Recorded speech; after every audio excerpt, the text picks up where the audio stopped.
Those are just some places you can hook up with us, my website, Amazon author page on Facebook and so forth. But today we're here to talk about a most unusual and a most overlooked man. It's quite remarkable when you think of some of the names that we are familiar with from the history of America's West, the Old West, George Custer and a slew of others. And yet, I won't ask for a show of hands, but if I did in this room, who all was familiar with Ranald Slidell MacKenzie before this event? Maybe Kathy Gibbs would know, but Mary Jane's written a book on the Civil War in Indian Territory, but the general public, even historical buffs, man's forgotten. I'm hoping in the next 30 minutes or so that at least for those of us that are gathered here, we can take care of that. And I thank you all for coming out and supporting with Shoe Leather, coming out with your presence, an event like this to help these types of things keep going. Ranald McKenzie was born in Westchester, New York, 1840. He was the son of a United States naval commander and the nephew of a well-known senator, John Slidell, who, interestingly enough, when he was a young man, moved to Louisiana, and by the time of the war between the states was a very staunch Confederate and actually involved in Confederate leadership. So McKenzie had numerous luminous forefathers that he came from. He graduated at age 22 from West Point, first in his class in 1862. Yeah, that was a rather notable time to graduate, wasn't it? Right in the middle of the Civil War. About a year into it, and he went directly into battle. And that, I don't know if you can see on the screen up here, but that's just kind of an overview of the multiple historic battles that he was a part of. Everything from Second Bull Run or Second Manassas through Antietam, Gettysburg, all the way down to the final chapters in Virginia, Five Forks, Appomattox Courthouse. He was breveted or promoted, battlefield promotion, wartime promotion, 7 different times. And again, he didn't even get onto the field until the war was a year into action. May 1862, he entered as a second lieutenant in the Corps of Engineers. And yet by July of 1864, he was colonel of the 2nd Connecticut Heavy Artillery. And then in November, just a few months later, Abraham Lincoln passed through the order, promoting him approved the order to Brigadier General of Volunteers. And he actually, with that rank, commanded the Army of the James Cavalry. And of course, no doubt some of y'all know that was, talk about ground zero of the action. That was the cavalry that was leading, that wing of the Union forces in those final battles with Lee's Army of Northern Virginia. Took a while. He actually didn't, I think, access command of that till January or February of 1865. And in fact, Ulysses S. Grant, by then the commander-in-chief of the armies, and I'm going to kind of turn around here because I'm having a hard time seeing on the monitor back there. He said that Griffin, Humphreys, and McKenzie, 3 of his young generals, they were good corps commanders, but they came into their positions so near to the close of the war as not to attract public attention. The sudden collapse of the rebellion monopolized attention to the exclusion of almost everything else. And then he says, again, this is U.S. Grant, I regarded McKenzie as the most promising young officer in the Army, the entire Union Army. Graduating at West Point as he did during the 2nd year of the war, he had won his way up to the command of a corps before its close. Thus he did upon his own merit. This he did upon his own merit and without influence. So pretty high endorsement there to be called the most promising and most capable young officer in the entire Army. While this was going on, though, he suffered 6 wounds in 5 different battles. So I'm not sure which of those he got 2 in, but I know that in the Petersburg battle is where he lost 2 fingers, and that's where came the source of his many nicknames. Bad Hand, the Indians called him, Three Fingers Jack, and so forth. But 6 Civil War wounds, and there's a lasting lesson here, I think, that we look back and it's nice and pristine and clean and memorable and even inspiring, these war deeds. But what we miss, and what a lot of times we don't know even until a loved one or a family member goes, is that there is a heavy toll, a heavy price to pay if you're in combat. And McKenzie certainly paid that price, as we'll see more specifically in a few minutes. Once the war was over, he was put in command of initially the 41st, became the 24th Infantry. That was notable, as you can see in the picture there, for being comprised of Buffalo soldiers. Yeah, in the late 1860s, African American United States troops. There were probably a minority of white officers, even in the Union Army, that wanted to have anything to do with that. And yet McKenzie took on that charge, and he did it not just in a mediocre fashion. He didn't just mail it in. He did it very well, and continued as he did with every assignment I'm aware of that he ever got. He did it in exemplary fashion. This was right at the entering into the historic Plains Indian Wars that, roughly speaking, lasted from around 1867 and pretty well finished off by 1879.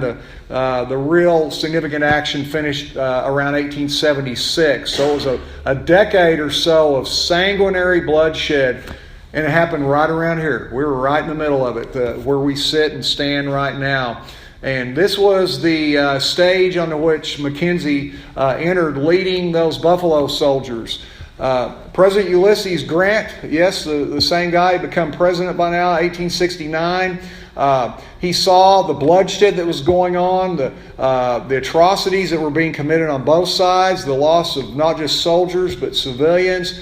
And he was attempting to try to turn it on a bit of a different trajectory. So he came up with what was called his Grant's Indian policy, which involved using clergy and ministers of the church, variety, Quakers and multiple denominations, where they became the Indian agents in Indian Territory, modern-day Oklahoma and elsewhere, to try to effect a more peaceful outreach and try to persuade and win them peacefully into assimilation with the American body politic.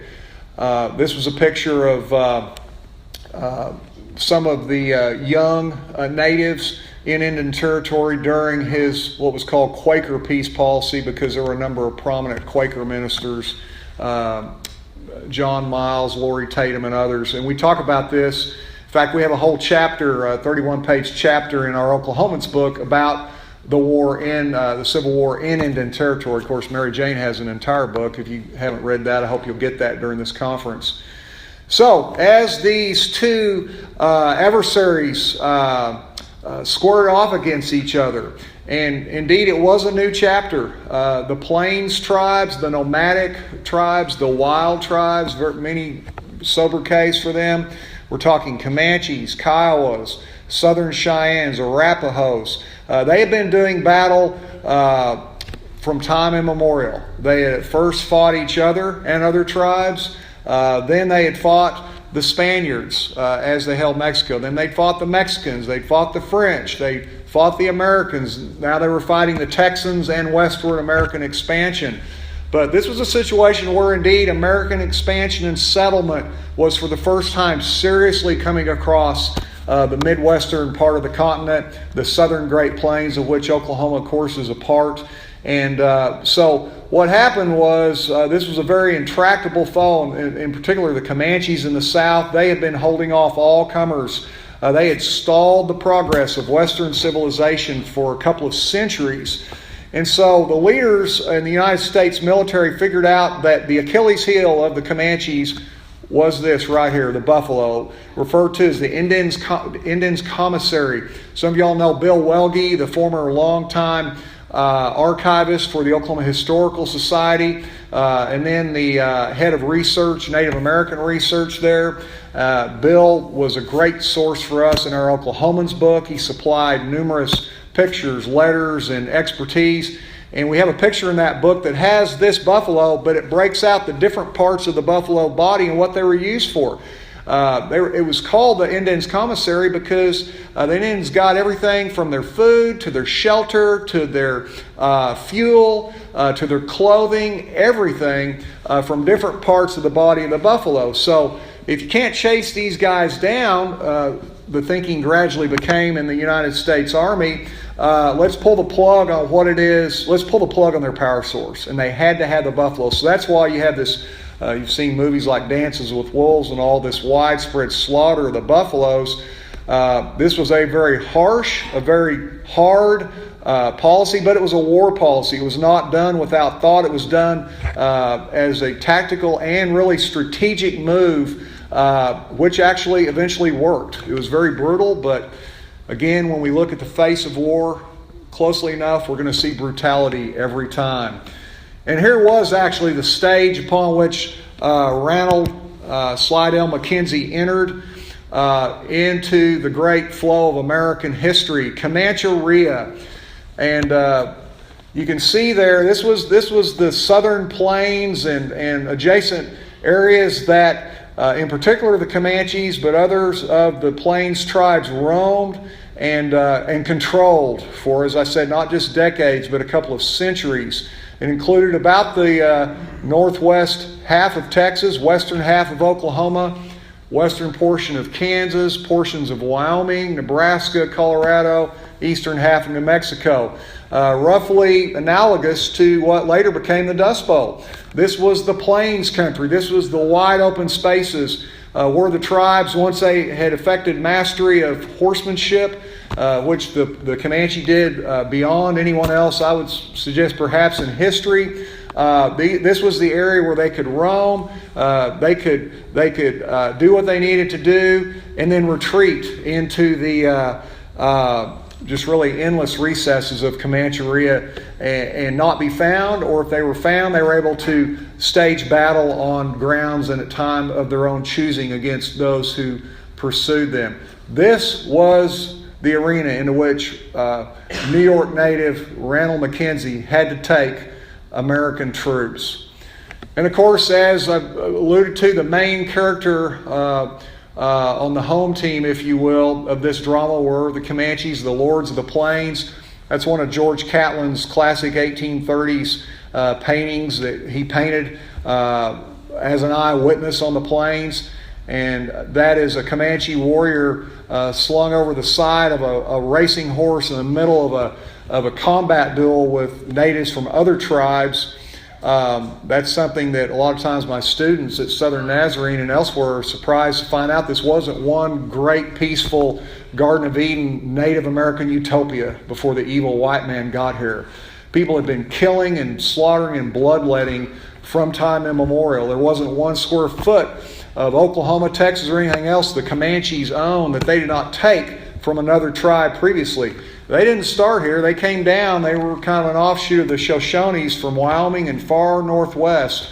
And so there was brutal battle going here before the first blue-eyed, green-eyed, white soldier, black soldier ever set foot on the southern Great Plains.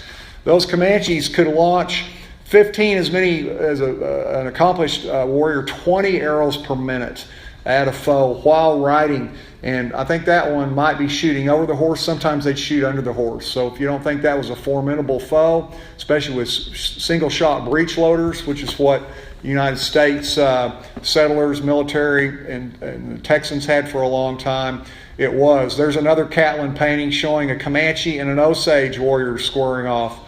I wouldn't want to get in the middle of that, would you? So the Comanches were incomparable horsemen and warriors, but as we outline in our Oklahomans book, we have an article in there called 1,000 Deserts. That's what a member of another tribe said, that the Comanches have created 1,000 deserts. Everywhere they go, they leave a trail of human carnage and wreckage. And one recent author, historian of the Comanches, referred to their demonic immorality. That's a person that's spread out, being tortured to death. And I say this, hopefully you can tell I have a lot of respect for them. I grew up in Duncan, as Steve did, and natives down there that I remember that were classmates, including a couple of teammates on our basketball team, they were all Comanches. So I had good friends, and certainly Comanches have risen to stature and leadership in this state. But I think it's important. It may be politically correct. It may be difficult to hear, especially in Oklahoma, but it's important for us to remember, and I'm going to just put it right out there, that I'm glad the United States won this war, this Plains Indian War, and that the Comanches didn't. Because this is an eyewitness account. If some of y'all are familiar with the Matilda Lockhart, and that incident down in Texas where a bunch of civilians were taken prisoner by the Comanche, some returned, some tortured, some killed. And one of those young men that was part of that left this account of what it was like being in Comanche captivity. One by one, the children and young women were pegged out naked beside the campfire. They were skinned, sliced, and horribly mutilated, and finally burned alive by vengeful women. These were the Comanche women that did this. They were determined to wring the last shriek and convulsion from their agonized bodies. And then a recent author says, this contemporaneous 19th century account of female Comanche atrocities against white captives in Texas illustrates what one prominent chronicler of the tribe's history terms the systematic demonic immorality prior to their subjugation by the U.S. Army and Texas Rangers toward its legion of captured adversaries, most of whom were actually other Indians or Mexicans.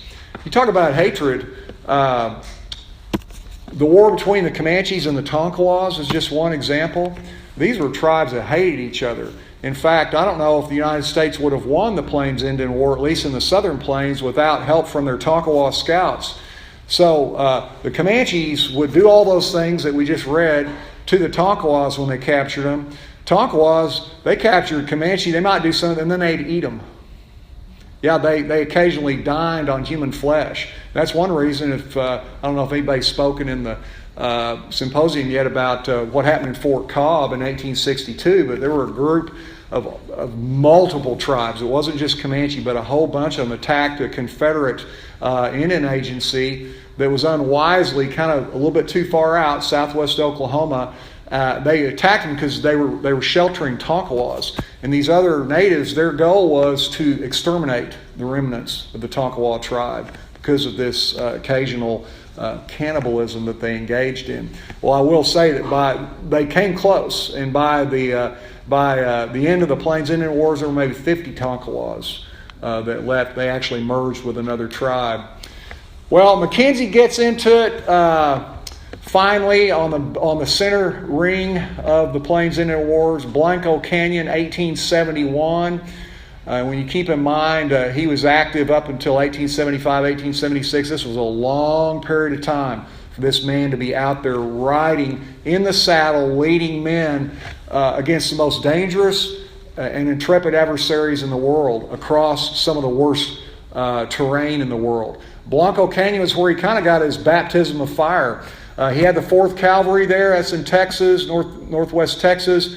And Quanah Parker ambushed his outpost at night and stole all of his horses, put him on foot. So that was kind of like a cold welcome to, if you're going to fight on this turf, you better watch it. You're not even going to have horses to ride on. McKenzie learned, and we're going to see as we move forward how much he did learn. In fact, Three Fingers Jack McKenzie, or Bad Hand, did not arrive at Palo Duro, which was the climactic battle we're going to talk about in a moment, in the panhandle of Texas of what was by then called the Red River War. It was a campaign that ended the Southern Plains War. And that occurred near the end of 1874. Okay, so that was at least 3 years after his initial confrontation, where he was embarrassed by the Comanches at Blanco Canyon. But he did not arrive by the time Palo Duro came unprepared or by chance. For years, he had intrepidly studied, pursued, and engaged the Comanches where no other American commander had, across the vast and terrifying expanses of the Llano Estacado. If y'all read the book or saw the movie Lonesome Dove, that's where so much of that action takes place, the high staked plains, northwest Texas. The deepest sanctuary of Comancheria. In other words, that was the place where angels feared to tread. And if all else failed, the Comanches could retreat, and Kiowa and Southern Cheyenne allies to that area in northwest Texas, the Texas Panhandle. McKenzie had learned that he had learned their tactics, the tribe's tactics, their routes. And again, this is contrasted to the typical United States Army commander that would come out, get bloody, get embarrassed, and couldn't wait to get a promotion or any excuse to get out of there and get back east or go somewhere else where it was a little bit more comfortable and less life-threatening on any given day. But McKenzie was like a dog with a bone. Whenever he was given an assignment, he stuck to it no matter what came. And he did so here as well. He'd learned their tactics. He commenced to study them, their routes, and their cycles of travel, their preferred redoubts, even their watering holes. He had winnowed down their manpower during a host of skirmishes and battles over that next 3-year period, including a stunning 1872 ambush of them at the Battle of the North Fork of Red River near present-day LaForce, Texas. That audacious feat included the capture of one and possibly two of Quanah Parker's 7 wives and the virtual destruction of the Comanches' Kutsatica band. And some of y'all probably know the Comanches. They had a loose confederation of bands and that was, ultimately to their disadvantage. These bands did not work they worked more or less autonomously.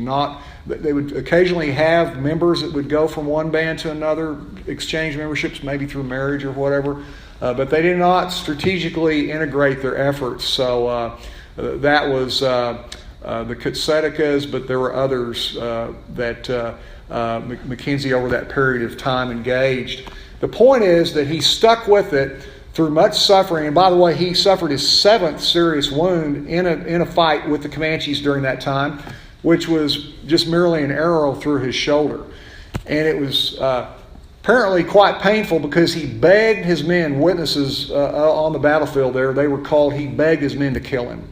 The pain was that bad. And so I don't know if they did him a favor or not to not do that, but they didn't. Well, Billy Dixon did it.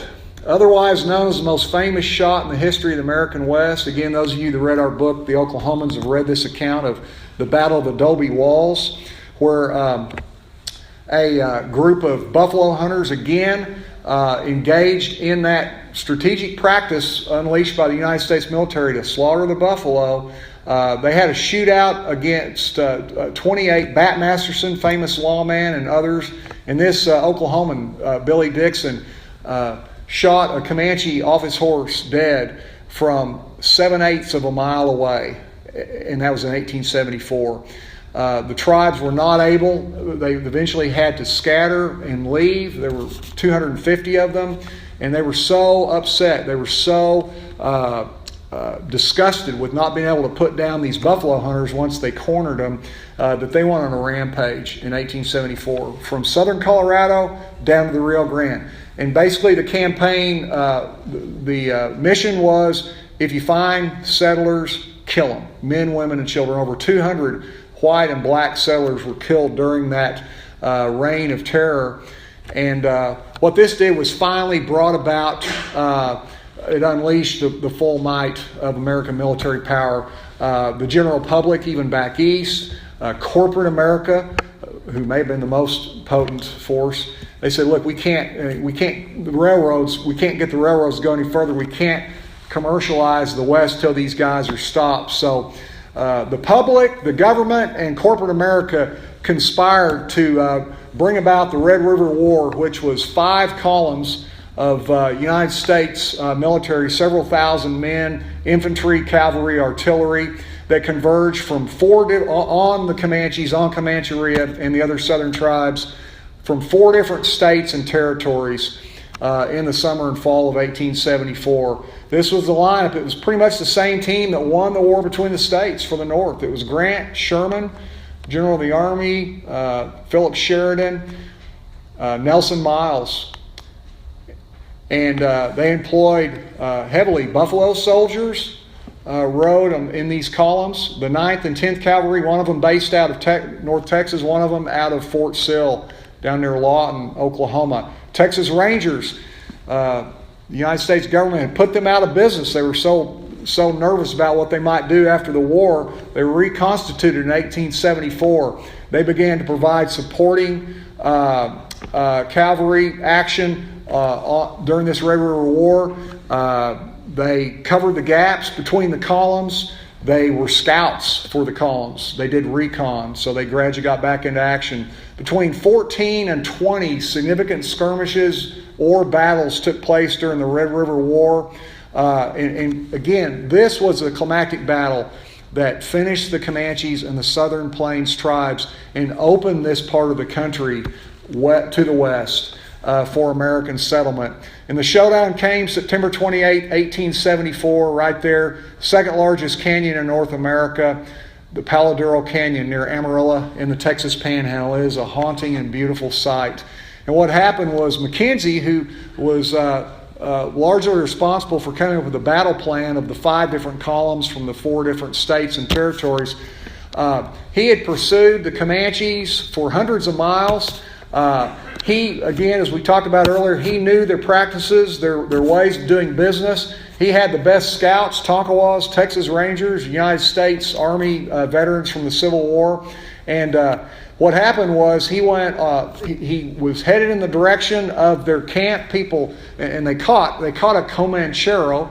And of course, Comancheros were mercenaries at the time that provided weapons to the tribes to fight the settlers with. McKenzie caught a Comanchero. He knew he was on the trail of the Comanches. They stretched this guy out on a rack. I don't know what they did to him, but apparently they did something because they found out roughly where the main redoubt of Comancheria was at that point in Palo Duro Canyon. McKenzie made a beeline for it. Comanches were tailing him on all sides.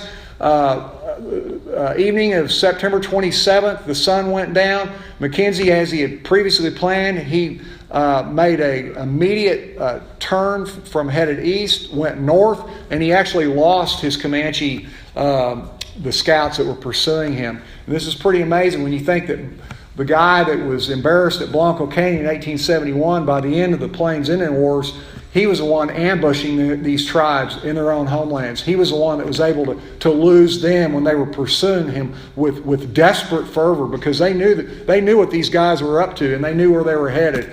And sure enough, he arrives, to his own shock, at the crest of Palo Duro Canyon just before dawn on September 28th.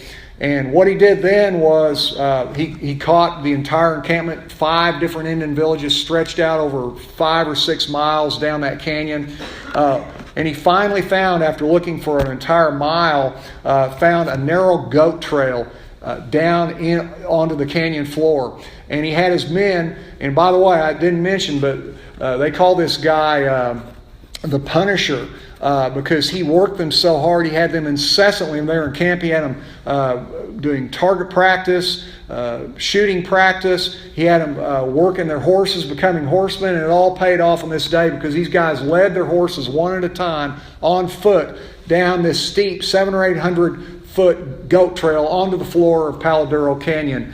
And a Comanche chief, Red Warbonnet, spotted him, but one of those Tonkawa scouts we talked about earlier killed him before he could issue a general alarm. And the next thing you knew, Captain Eugene Beaumont, who had been at Gettysburg and marched with Sherman in Georgia, he took his company and headed straight for the horses, because they knew that getting rid of the horses was more important than attacking the Comanche warriors. And in fact, they got to the horses before the Comanches and Kiowas did. 1,400 horses, separated them. And what happened that day was there was a general pursuit for several miles.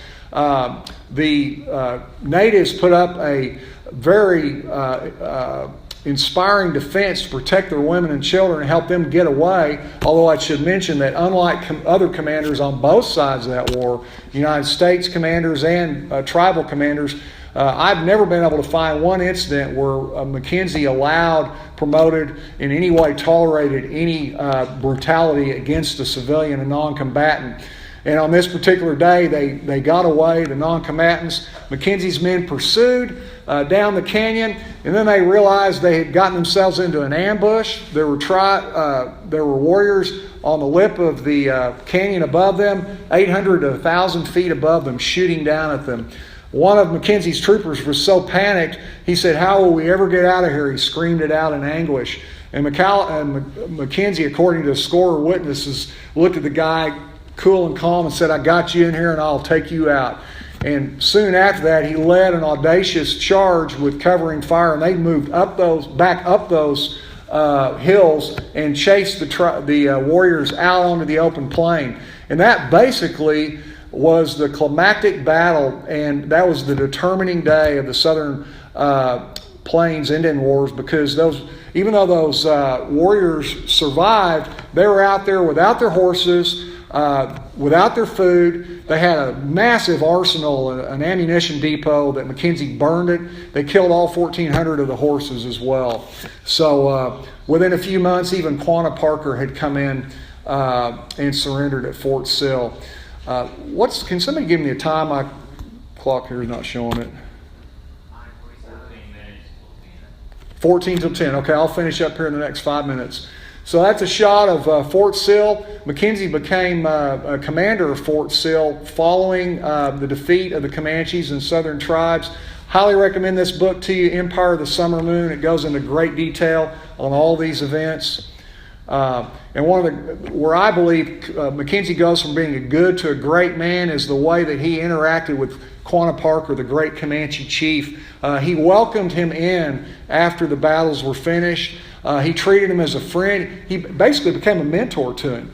He taught him everything from what fork to use at the table, how to interact socially in American civilized culture, what clothes to wear, as you can see there, and it paid off. Quanah Parker became a successful entrepreneur, a wealthy cattleman.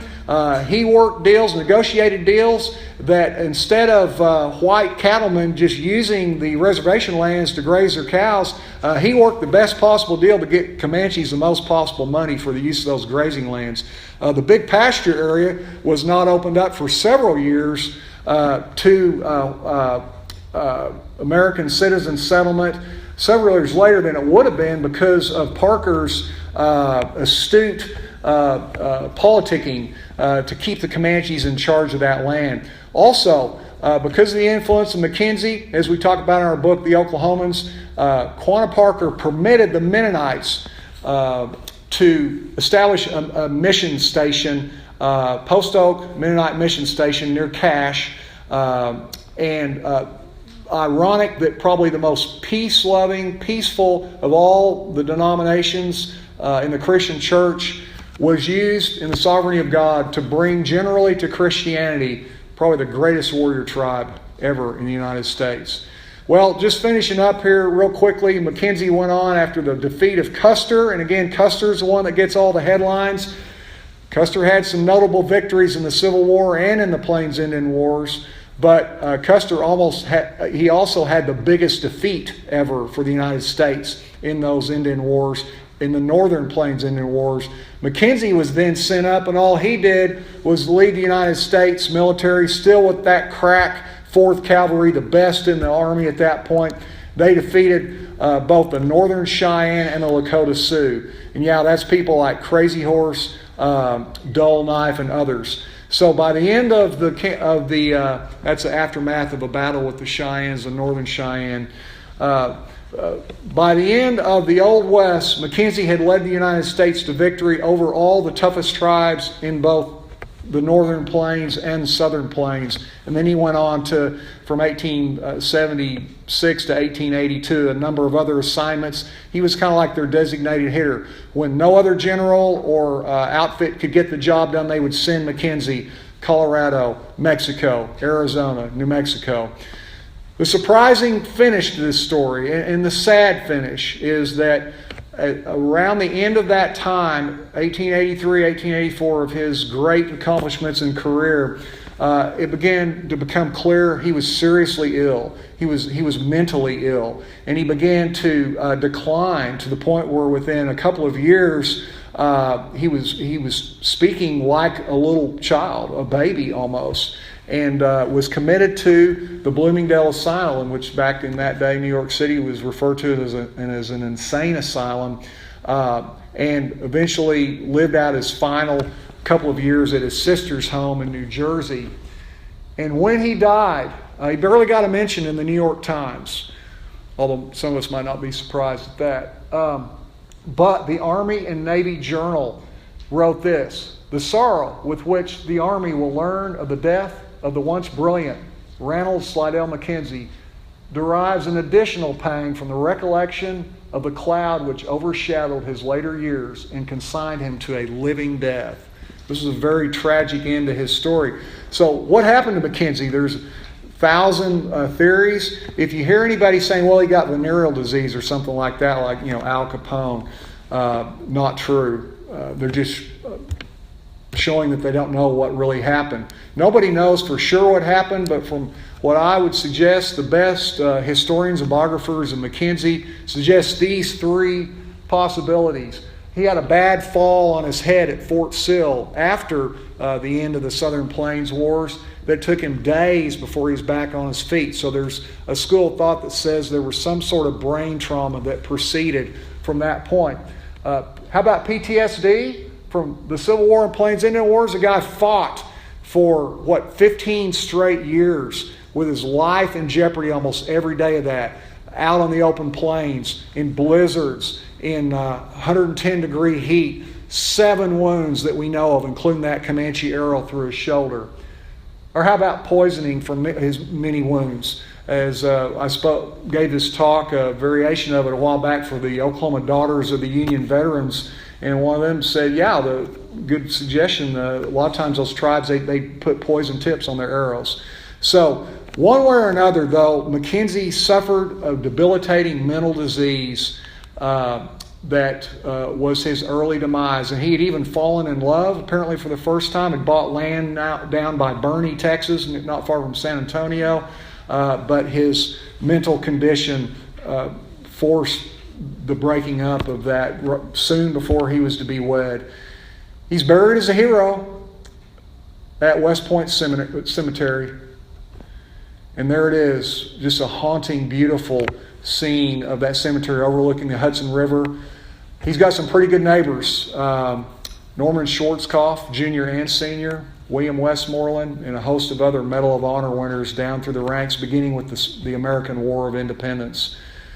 So, hopefully, in a probably far too quick fashion, you're now acquainted with America's greatest Indian fighter, a great American patriot, a leader of men, and as Ulysses S. Grant well said, the most promising young officer.